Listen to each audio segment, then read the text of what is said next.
Hello everyone, welcome to the channel coding with प्रकाश।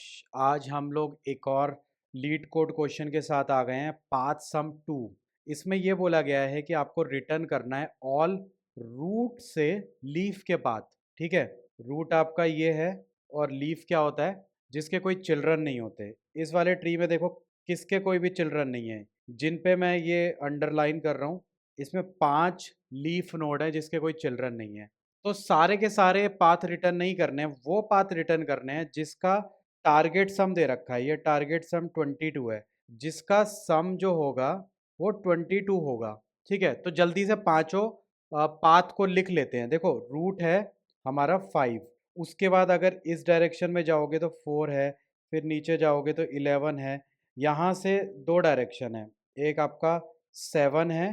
ठीक है, 7 पे आप जा रहे हो तो वो भी आपका लीफ नोड है। उसके बाद 5, 4, 11 से आप 2 पे जा सकते हो, ये भी हमारा लीफ नोड है। उसके बाद इस वाले डायरेक्शन पे आते हैं, ये वाला देखो।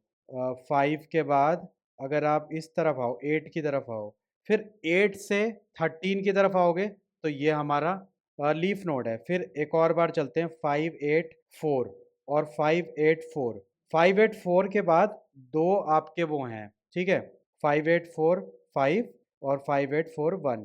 तो ये 5 पाथ बन रहे हैं।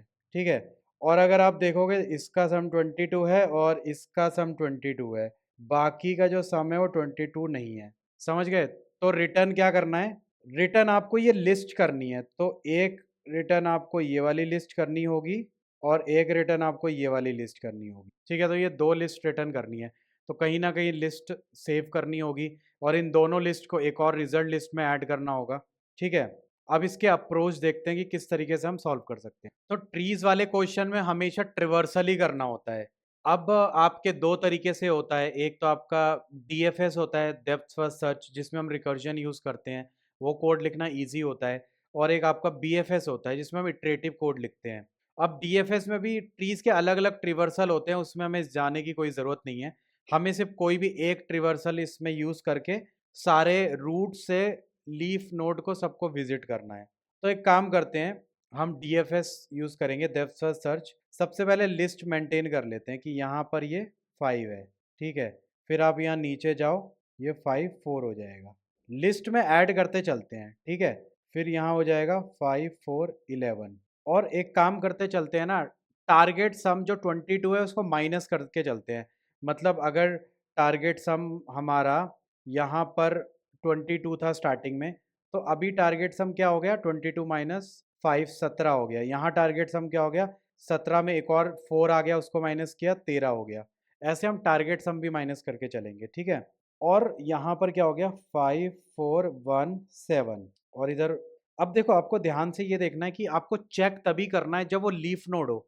और लीफ नोड की कंडीशन क्या होती है, उसका लेफ्ट चाइल्ड नल होता है, उसका राइट चाइल्ड नल होता है। जैसे ये कंडीशन हिट होती है, ये कंडीशन फॉर एग्जांपल यहाँ पर हिट होगी 5, 4, 1, 7 पे और 5, 4, 11 ये 2 पे। तो पहले आप देखो, पहले यहाँ पर हिट होगी, ये मैं ब्लू से कर देता हूँ। पहले ये कंडीशन, ये 7 वाला जो हमारा लीफ नोड है यहाँ पर हिट होगी। तो यहाँ पर हम माइनस करते हुए आए थे, अब ये 13 में हमने 11 माइनस किया था तो 2 बचा। फिर 2 को हमने नीचे फंक्शन में पास किया, हमने 5 माइनस किया, तो यहाँ -5 बचा।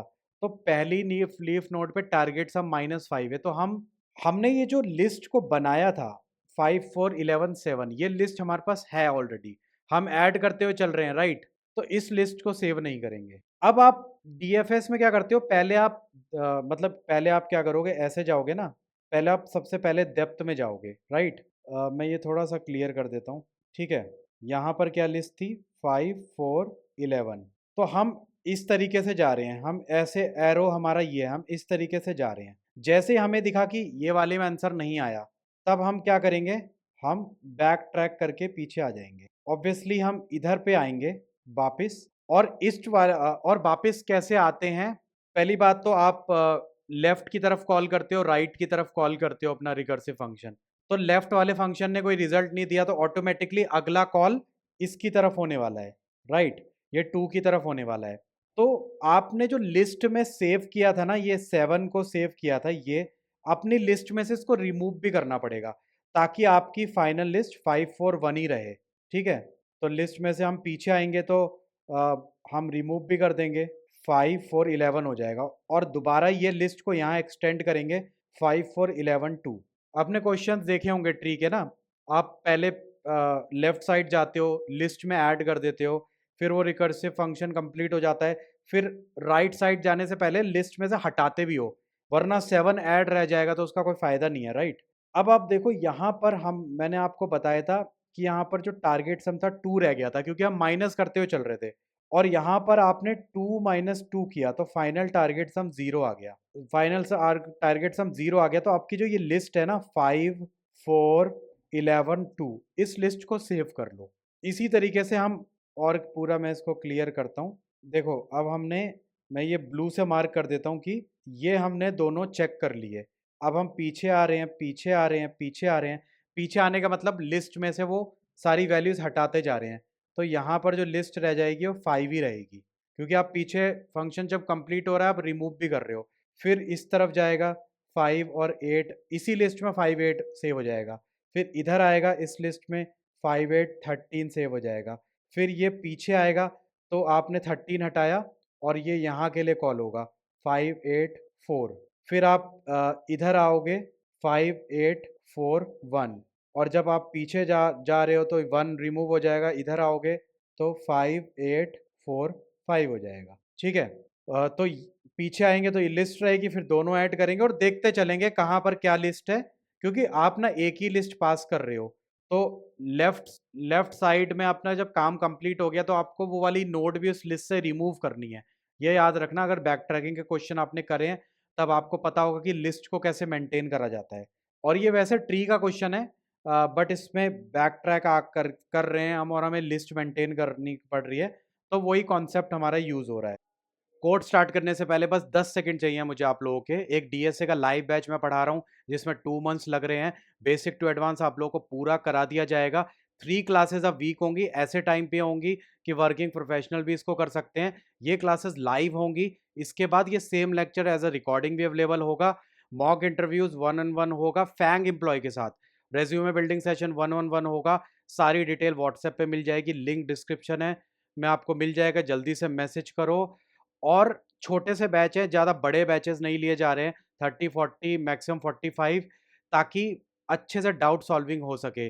बाकी यूट्यूबर्स की तरह 500 500 200 200 के बैचेस नहीं हैं, और लिमिटेड सीटें। अगर आपको ज्वाइन करना है तो व्हाट्सएप पे आप इंक्वायरी कर सकते हो, मैं खुद आपको रीच आउट करने वाला हूँ। कोड देख लेते हैं किस हिसाब से कोड करना है। पहले तो आपको एक लिस्ट बनानी है जहाँ पर आप सेव करोगे जितने भी आपके पाथ हैं। 2 भी हो सकते हैं, 3 भी हो सकते हैं, 0 भी हो सकते हैं।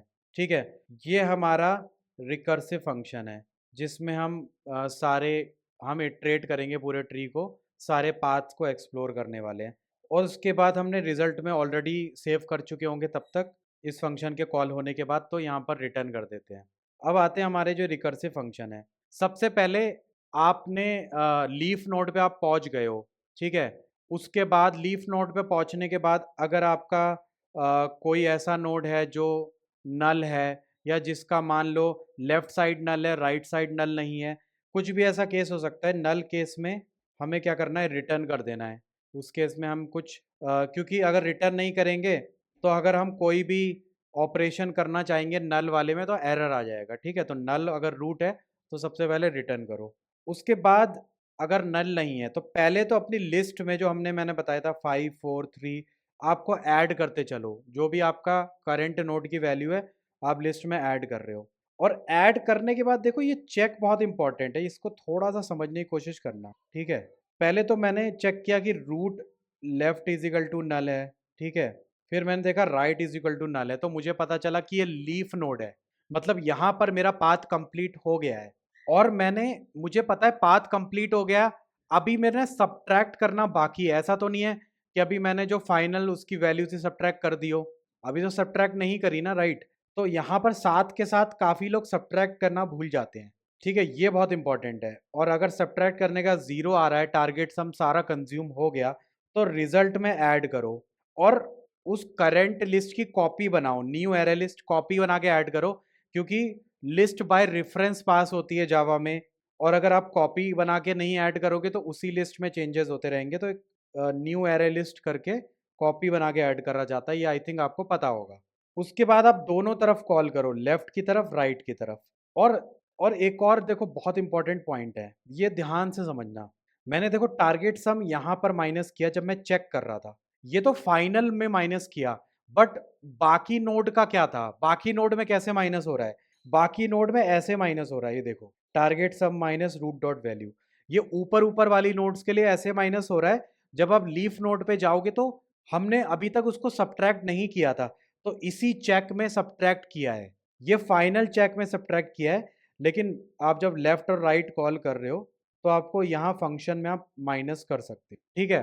अब एक सबसे लास्ट लाइन जो बहुत इंपॉर्टेंट है, मान लो आपने ये 5 है और ये आपका नोड 5 4 है। अब जब ये आपका कंप्लीट हो गया तो आप पीछे आओगे, राइट। पीछे आओगे तो आपको ये हटाना भी तो पड़ेगा, क्योंकि एक ही लिस्ट में हम सारे चेंजेस कर रहे हैं। इसमें से आपको ये 4 जो ऐड किया है ये आपको हटाना भी पड़ेगा, राइट। फिर आप यहाँ आओगे, फिर आप ये 5 है, फिर आप 5 6 करोगे। और अगर आपने ये करंट लिस्ट में से नहीं हटाए तो क्या होगा, तो यहाँ पर जब आओगे 5 4 और 6 हो जाएगा, क्योंकि आपने ये 4 इसमें से रिमूव नहीं किया। समझ रहे हो, ये 4 आपने रिमूव नहीं किया। तो आई होप आपको समझ आ गया होगा। टाइम और स्पेस कॉम्प्लेक्सिटी देख लेते हैं। सो टाइम कॉम्प्लेक्सिटी क्या होगी, हमने सारे नोड को विजिट किया था। अगर ट्री में टोटल n नोड्स हैं तो हमने ट्रिवर्सल करके सारे नोड्स पे हम गए थे, तो बिग ऑफ n हमारा टाइम कॉम्प्लेक्सिटी हो जाएगी।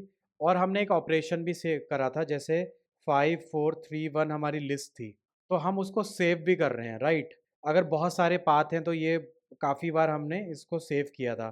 तो इस लिस्ट का जो साइज़ है वो भी इन द वर्स्ट केस अगर अपर अपर बाउंड देखें तो वो n हो सकता है, इसमें सारी नोड्स हो सकती हैं।